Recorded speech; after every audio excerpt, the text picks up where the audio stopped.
Now, I think I also read in the book, I don't know if you said this or someone else said this, but the key to living is giving. Yes. Now, I think I might have heard you say this actually back when I first saw you when I was 16 at an event.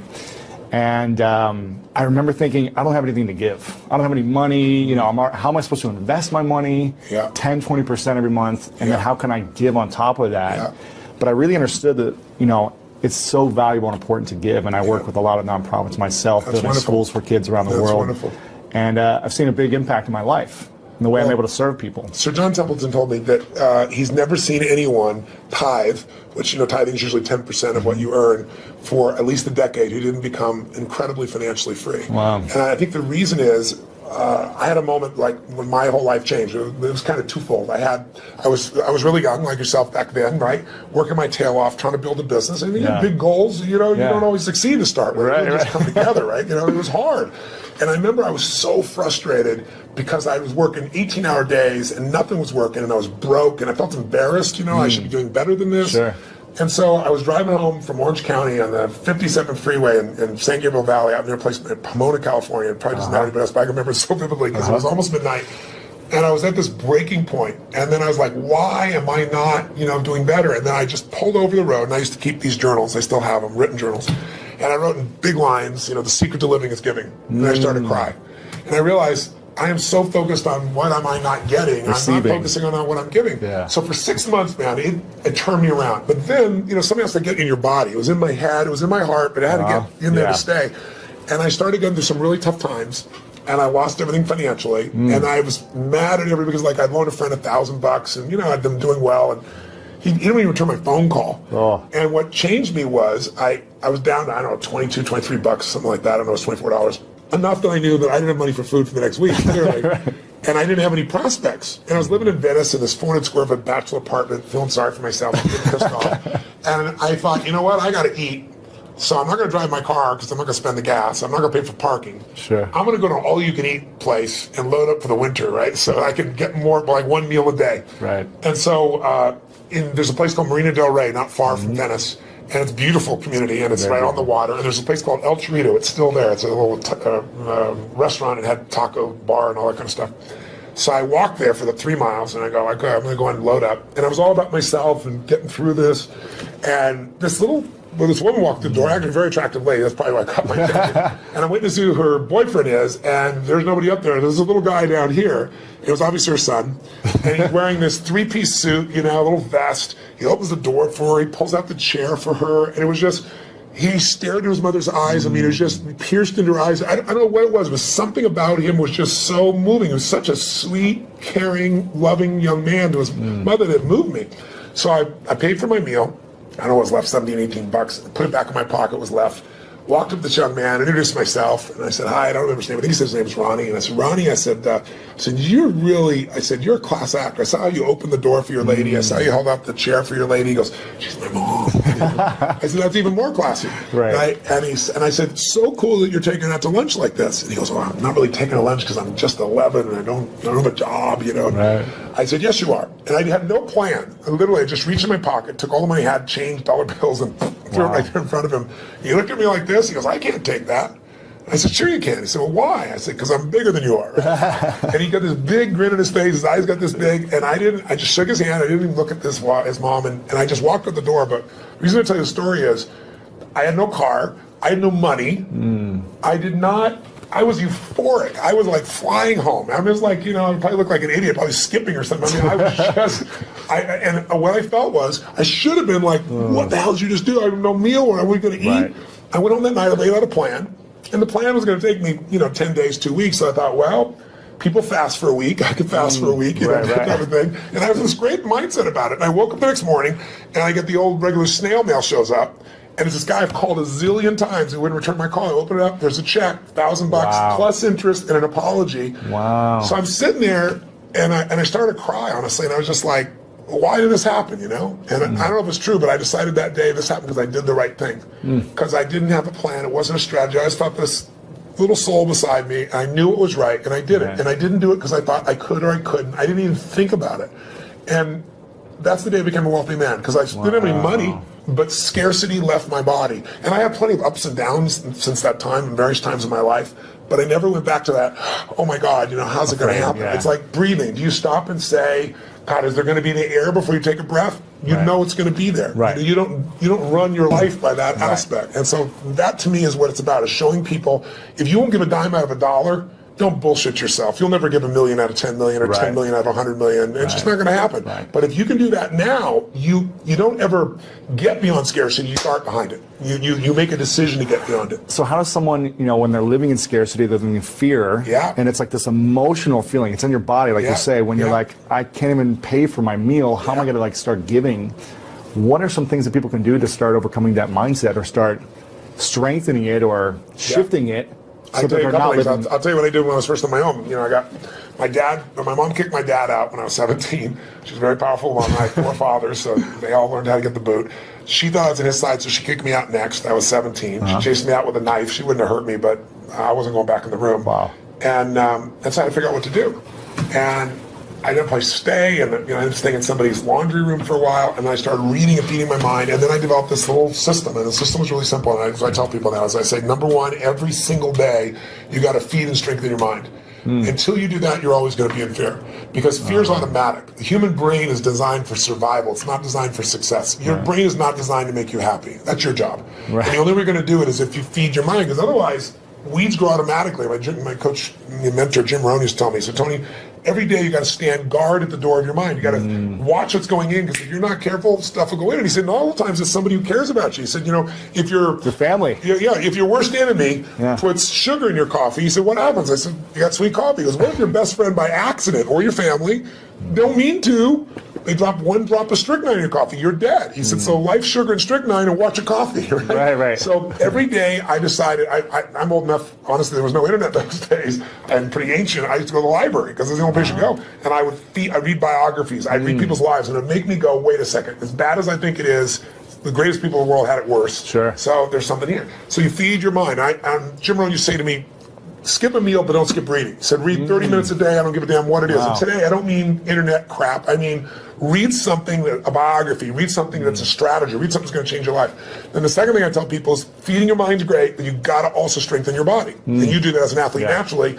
I learned to do that because fear is physical, right? You know where you feel it. And if you go work out, if you go lift, if you go run, even if you're out of shape, you just go for an intense walk, that experience alone changes your life. Every day of my life, the first thing I do before I do my priming, if I'm at one of my homes, I jump in some hot water for fun, and then I jump in freezing water. And I have, you know, a river, you know, and one of my homes in Sun Valley, and I've got cold plunges everywhere else. So I go in 57-degree water, boom. And what it does is, like, it's teaching my brain. I tell my brain what to do, and it does it. It doesn't feel like it, doesn't want to do it, and every cell in your body is alive, right? So it doesn't have to be like 2 hours worth of something. It can be something you do for 30 seconds, but it's training your body to be strong, because a strong body creates a strong mind, and vice versa. The third thing I tell people is find a role model. You know, it seems impossible until you see somebody who's done it. So, you know, Ray Dalio is one of the greatest investors in history. The guy was a caddy, right? You know, his dad was a jazz musician. His mom was a homemaker. You know, he's worth $14 billion. He found someone to mentor him. He found multiple people to model. Right. You don't always find a mentor, but you find somebody you can model. And when you start seeing that somebody else can do it, and you see they really did, you start to believe, you start to get certainty. And then the fourth thing I tell people is it's massive action and constantly change your approach, and then it's find somebody worse off than you are and help them. Because when you do that, it gets you out of yourself. And that's what I really have people do. That's what we do at Thanksgiving. We have our basket brigade where 2 million people get fed. Amazing. Not the one I do, the one that I get people to do. And it's amazing. People go in there and they see, my God, I thought my life was tough, but look at this person's life. It makes you appreciative. It puts life in perspective. Yeah, very cool. Now, talking about feeding the mind, if you could only leave 3 books behind, it's the end of your life. 3 books behind to your kids. Yes. And or the message to the world of, like, here's the 3 most important books that you should read. That's tough. What are those 3 books that all the books I've read through? You only pick 3. That's a tough one. I don't know if I can do that, but I'll tell 3 off the top of my head. I'd say Man's Search for Meaning, Viktor Frankl, because all of us in our lives are going to experience extreme stress. I don't care how much money you have, I don't care how many people love or respect you, you'll have your time. It might be a health issue in your family, it might be something happens to the economy, something happens to all of us. And so to see how people that were put in the most insane, unjust environment, people that were in Auschwitz, how they dealt with that unbelievable situation, and how the ones that thrived in spite of it, and to go through Viktor Frankl's way of understanding how to create meaning in your life. I don't think there's a more important book. I think maybe another one might be As a Man Thinketh, because it's a book that you can read dozens of times in your life. It's small, and it's the core of everything. As you think, so you are. I mean, obviously the Bible is an extraordinary book, or whatever religious document a person believes. I'm personally a Christian, but I tell people whatever you believe, you need to practice it, whatever it is. Right. Because there are many different ways of connecting, to what has created us.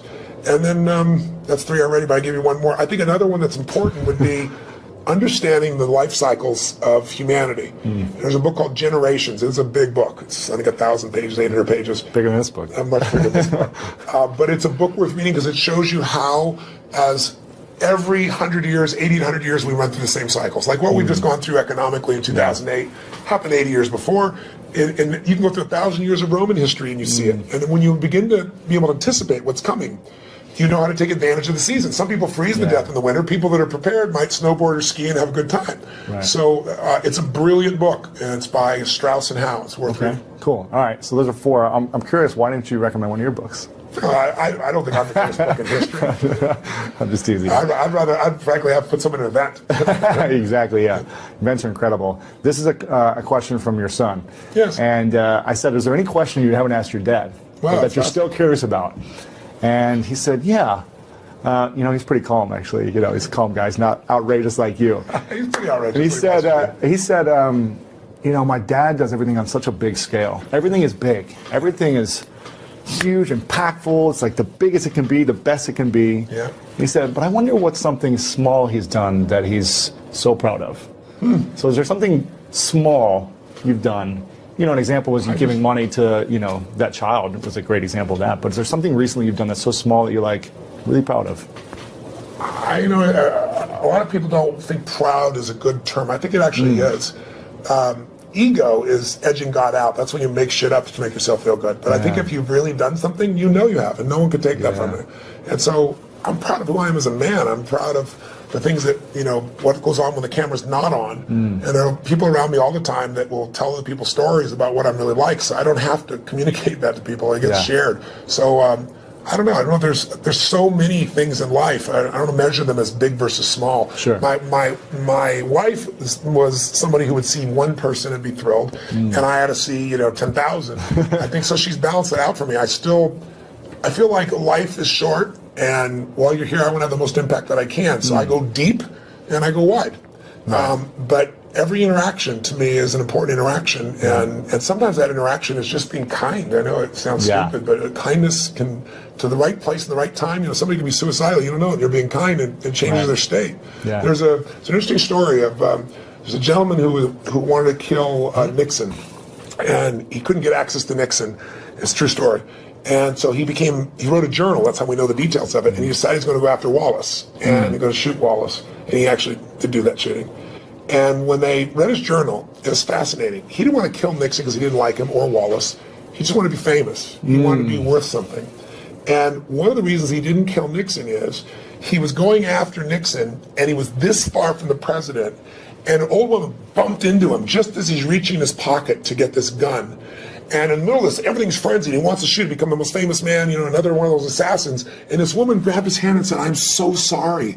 I'm just so sorry." Really?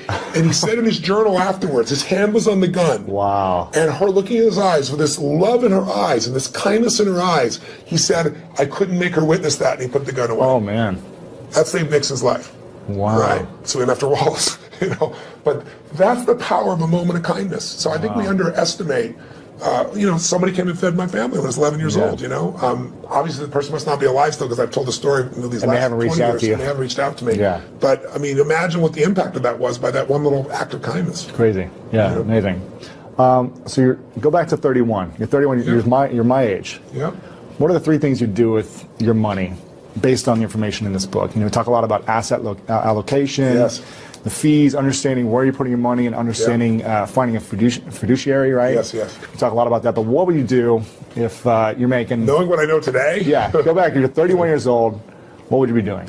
Well, three things you do first. Well, you have a good income, so we're talking about you. Yeah, right? sure. Okay. So you're making 6 to 7 figures. Great, that's wonderful. Yeah. So what I would do in that range is I would take and I would model one of the best masters. If it was me, one of the people, asset allocation, so people are clear, is the one thing that I met with David Swenson. He took $1 billion, turned it into $24 billion in 2 decades, in 20 years. Just mind-boggling. $1 billion a year, right? Just think about that level of doubling. It's just mind-boggling. And I asked him, I said, what are the dials? What are the only dials we can touch? And he said, Tony, to increase your return, there's only 2 things you can do. He said, you can make better selections of stocks. He said, you can have better timing. He said, and you can have better asset allocation. He said, the first 2 will never happen because the first 2 cost you money. Got to hire somebody. Everybody's wrong on the timing. He said, asset allocation, which simply means dividing your money into different buckets. Some of those buckets are secure so that even though you think you're going to be a genius, you're going to make money no matter what. That money goes slower, but it'll always be there, and it'll give you freedom for the rest of your life. There's a growth bucket, which is also a risk bucket. We forget that. Yeah. Because one of the things Ray Dalio taught me, he said, Tony, everybody invests in what they think they know. So you grew up with real estate, you're not a genius, but you made money in real estate, because anybody can when real estate's going up. Yeah. You think you're a genius. You think you know stocks. Oh, you're a genius, in 1999, right? Sure. You're a genius in 2010 when things started to grow a bit. He said, whatever you invest in your lifetime, that area is going to drop 50 to 70%. There's zero exception. He can show you mathematically and he can show you historically. Wow. So he said, you have to diversify even though you don't want to. And you have to divide these monies up. So every one of them taught me different asset allocations. But the one that I think is the most valuable for anybody to really take advantage of is Ray Dalio's, because Ray Dalio's figured out, why is it in 2008, if your stockbroker, your financial planner said, we're going to protect you, we're going to put you half in stocks and half in bonds, why did they both go down? You weren't protected at all. Same thing happened in 2000. And he figured something out. When you think you're in a balanced portfolio, you're not balanced. And the reason is stocks are 3 times more volatile than you'll find in bonds. What does that mean? It means when you think you're 50-50, you're 50-50 with your money, but you're not 50-50 with your risk. You're 95% at risk and 5% on the good side. That's why everybody loses. So he figured a formula, because he said, look, someday I'm going to be gone. Yeah. I want my kids to have the money long term. I want all the philanthropic things I'm doing to be taken care of. So he spent 15 years studying the markets and figured out, how do I design a portfolio that'll make money every time? Like, if it loses money, it lost in 75 years, it's lost 1.6% when it's lost, but it's been right 85% of the time. Wow. If you went to Vegas and you had a plan that worked for 75 years and made money 85% of the time, and when you lost 1.6%, and when you gained more than 10%. The biggest loss in 75 years is 3.95%, less than 4. Wow. So why did people not make it in the stock market? Because when you take a 50% hit, they all say stay in. Nobody, the average person never stays in. Sure. If you look at the last 20 years, the average person, the stock market over 20 years, from 1993 to 2013, has averaged 9.2%. Pretty cool compounding. You double your money pretty damn quick doing that. Right. But the average mutual fund investors made 2.5%. Why? Because they freak out, they sell when it goes down, they buy when it's looking good, it's just the wrong time to buy it. They don't know what to do. So what Ray Dalio's strategy does, and by the way, he's never shared this strategy ever publicly. And he gives it in here. He gives it in here, which is mind-boggling. I pushed him, I teased him, I cajoled him. In the end, I said, look, you're not taking any more money, help the average guy out. He lays it out, you can do it yourself, or you have someone else do it for you, but it takes 15 minutes a year, and 85% success over 75 years. And I can take any time period, the last 30 years. He lost money 4 times. One of those is 0.003%, so it's really breaking even. And again, the most he ever lost, less than 4%, average 1.9%. So if you're looking for a plan, I put some money there. Then the other money that I would do is I'd take some of that money and I'd look at what are the biggest trends. And I have a lot of my money also in senior housing. And the reason is twofold. It's a demographic inevitability. There's this giant wave of baby boomers, and there isn't enough senior housing to take care of them. And I like it. I like to create a quality place for someone to be able to be lived and taken care of and so forth. But there's huge income from it, and there's the growth in the asset itself. Sure. So I'd be looking at what are the big trends, but I would make sure I locked down a segment of my money that I took a percentage of my income no matter what, and I made it really big, and I made it so I never have to work again. And that's where I am now. I don't have to work. And what's ironic is, when you interview people that make at least $750,000 a year, right, just under $1 million, 80% of them say they'll never retire. When when you interview people that make a very little amount of money, they all talk about wanting to retire. Right. And the people that do retire say they'll retire after 75. Like, Steve Wynn's my buddy, he's 72. Warren Buffett's 84 now. Still working. I met with Jack Bogle, who created Vanguard. He's been in the business 63 years. Wow. He's 85 years old and such a genius. Sitting down there, he spent 4 hours with me, by the way. He came by for 45 minutes. He wrote in the book here, he goes, Tony Robbins came by for 45 minutes. 4 hours later, I had the most provocative and probing interview of my life, he said. But the guy's still in the game. Because the real goal is not to have to work. If you don't work, you'll go stark raving mad. Because we all need to be productive to feel alive. Yeah, interesting. A couple questions left for you. Sure. One of them is, what's your definition of greatness? I don't know. I think everyone has greatness. I don't like that separation. I respect it because in sports, I think it's really easy to measure. But sports is one aspect of life. I think everyone has the opportunity to be great. To me, being great is being outstanding, to stand out from all the rest. And as you know, in sports, it can be by, a few microseconds, right? In the Olympics, it can be a nose hair and you stand out. If you stand out, you show other people what's possible. Not everybody likes that. Some people get angry and think you're showing them up.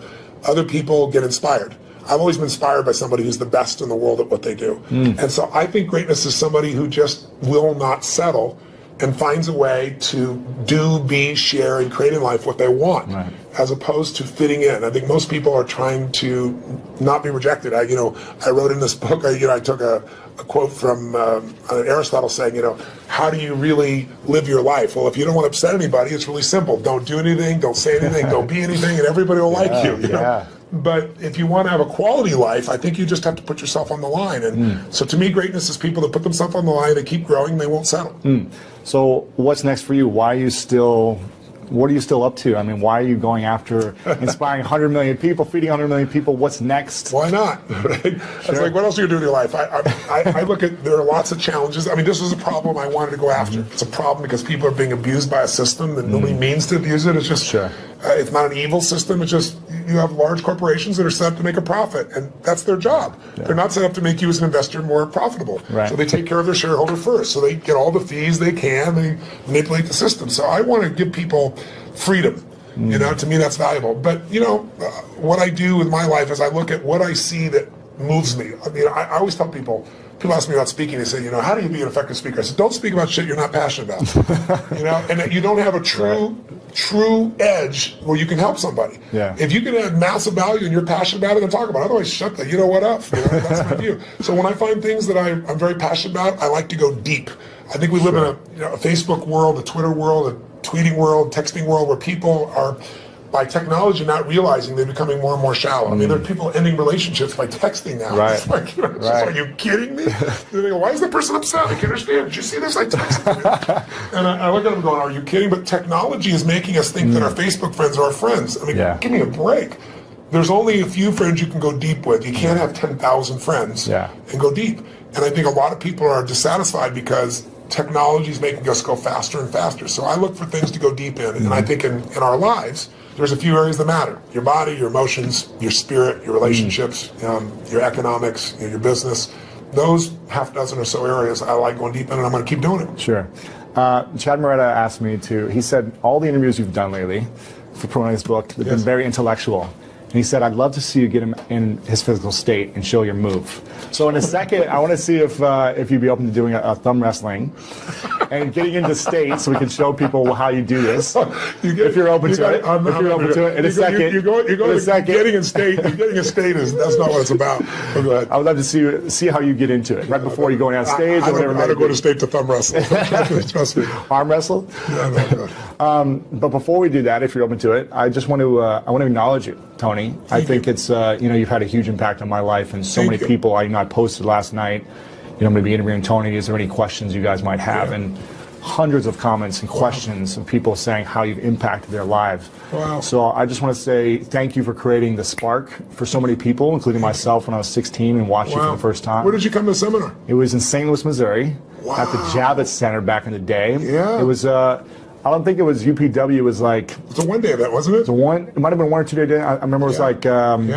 Donald Trump was there, Dick Vermeil, like a lot of people were there. And I remember my dad bought us floor seats, like probably halfway back on the floor. And there was a moment where you walked out and you came out and you walked right next to me. And I remember thinking, first off, wow, you're really big. You're pretty big yourself. I was smaller then, but I remember thinking, how, this is so inspiring that someone can take an idea of what they want, their vision, and create it and manifest it into speaking in front of thousands of people and really adding so much value to the world and so many people's lives. And I remember then thinking, that's something I would love to do one day, is be able to turn a vision into reality. And, so I want to acknowledge you for creating the spark in so many people. Every workshop you provide, so many people are moved and changed. And so I think it's so powerful what you've created, and I want to acknowledge you for that. I really appreciate it. That's I'm glad to know that was one of your triggers. That's very cool. So, thank you. Very cool. I'd love to do this move if you could do it. If you're open to get it up.